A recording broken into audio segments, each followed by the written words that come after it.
পুলিশের ভাই, আমি পুলিশ ভাইদের উদ্দেশ্যে বলছি, আমি জানি আপনাদের কষ্ট কতটা।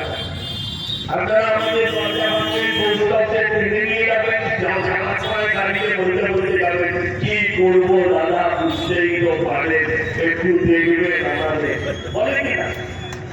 অর্জুন দাদাদের ওর পুলিশ যায়, গিয়ে কি বলবো যেটা আপনি কাউকে বলবেন না, একটু বলে দাদা কি করবো বোঝেন তো।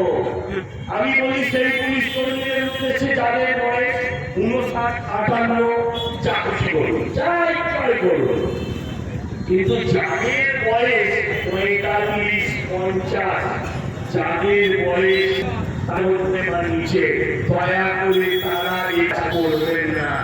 জ্যোতিবাবু বুদ্ধদেব বাবু সিপিএম চলে গেছে, মমতা ব্যানার্জি 26 সালে ঠিক এই সময় গ্রামের আগে প্রাক্তন বসিয়ে নিয়েছে, তখন কিন্তু আর তাদের বাঁচাতে আসবে না, তখন কিন্তু এই কলকাতায় থাকবে, এই অর্জুন দ্বারাই এখানকার বন্ধুত্বে থাকবে।